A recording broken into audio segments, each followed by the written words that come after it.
The Lion King. This is the story of an adventuresome lion cub who must find his own place in the great circle of life. As the morning sun rose high over the African plain, animals and birds gathered at the foot of Pride Rock. This was a very special day. The animals bowed when they saw the new prince, Simba, before them.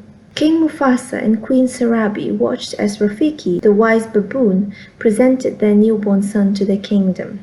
Simba grew into a playful and curious cub. Early one morning, Mufasa brought Simba to the top of Pride Rock. "Everything the light touches is our kingdom," he told his son. "One day, Simba, the sun will set on my time here and will rise with you as the new king. We are all connected in the great circle of life." Later that day, Simba went to see his uncle Scar. "My dad just showed me the whole kingdom," the cub bragged, "and I'm gonna rule it all." Now Scar was angry that he was no longer next in line to be king. He was plotting to get rid of this new prince. He asked slyly if Mufasa had shown him what was beyond the northern border. "Well, no," said Simba sadly. "He said I can't go there." "And he's absolutely right," said Scar. "Far too dangerous. Only the bravest lions go there. An elephant graveyard is no place for a young prince." Simba didn't see his uncle's evil trap. He decided to show his father what a brave cub he could be.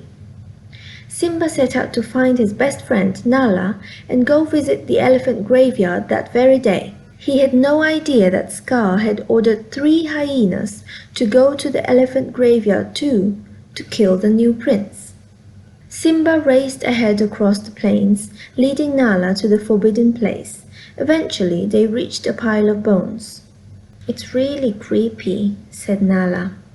Simba was about to explore a skull when he saw Zazu, his father's trusted advisor. Zazu commanded them to leave immediately, saying, "We are all in very real danger." But it was already too late. Nala and Simba were trapped by 3 laughing, drooling hyenas. Simba took a deep breath and tried to roar, but only a squeaky rumble came out. The hyenas laughed even more at that. Simba took another deep breath. Roar! The 3 hyenas looked around into the eyes of King Mufasa. His giant paw struck one of the hyenas as he growled, "If you ever come near my son again!" The hyenas fled howling into the mist before he could finish. Mufasa scolded his son on the way home. "You deliberately disobeyed me." "I was just trying to be brave, like you," said Simba softly. "Being brave doesn't mean you go looking for trouble," replied Mufasa. The moon shone brightly above them, and the stars twinkled in the dark sky. Mufasa stopped. "Look at the stars. The great kings of the past looked down on us from those stars. So whenever you feel alone, just remember that those kings will always be there to guide you, and so will I." Meanwhile, Scar came up with another plan to get rid of King Mufasa and Simba. Scar led Simba down a steep gorge. Then Scar signaled the hyenas to frighten a herd of wildebeests. The wildebeests stampeded towards Simba. Hearing the thunder of hooves, Mufasa raced to the rescue. "Hold on, Simba!" he cried. The king rescued his son, but he could not save himself, for Scar pushed him into the stampede of wildebeests. When the stampede was over, Simba ran to his father's side. "Dad," he whimpered, nuzzling Mufasa's mane. But the king did not reply, and Simba started sobbing. "Simba," said Scar coldly, "what have you done? The king is dead, and if it weren't for you, he'd still be alive. What will your mother think? Run away, Simba, run away and never return."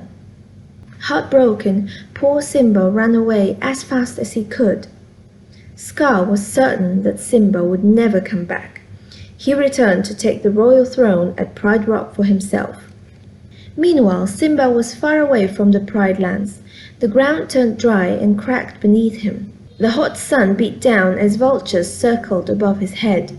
Exhausted and unable to go any further, Simba slumped to the ground. After a long while, Simba awoke. Everything around him looked different. There were trees and grass and flowers instead of desert. A meerkat named Timon and a warthog named Pumbaa had brought him to their home. "You nearly died," said Pumbaa. "I saved you," added Timon. "Well, Pumbaa helped." "Thanks for your help," said Simba, but he thought, "It doesn't matter, I've got nowhere to go." He began to walk away. "Where are you going?" asked Timon kindly. "Nowhere," said Simba. "Anything we can do?" said Pumbaa. "Not unless you can change the past." "You gotta put your past behind you," said Timon. "Repeat after me. Hakuna Matata." "It means no worries," added Pumbaa. Simba decided to stay in the jungle with his new friends. Years passed and Simba grew into a young lion. He lived a happy, carefree, no worries life with his friends. But one day something happened that was not a no worries situation. A fierce lioness was about to spring on to Pumbaa, who was stuck under a tree root. "She's gonna eat me!" squealed Pumbaa. Simba rushed over to help. Simba wrestled with the lioness, but then realized she was his old friend Nala. "You're alive!" she said happily. "That means you're the king." Nala told Simba how Scar had destroyed the Pride lands. "Simba, if you don't do something, soon everyone will starve." "I can't go back. You wouldn't understand," said Simba. Nala was disappointed in her friend. "Don't you understand? You're our only hope." Nala turned and left her friend alone. That night, Simba lay by a stream, thinking. He heard a noise and looked up. It was Rafiki. "I know who you are," said Rafiki. "You're Mufasa's boy. He's alive, and I'll show him to you. You follow Rafiki. Come on."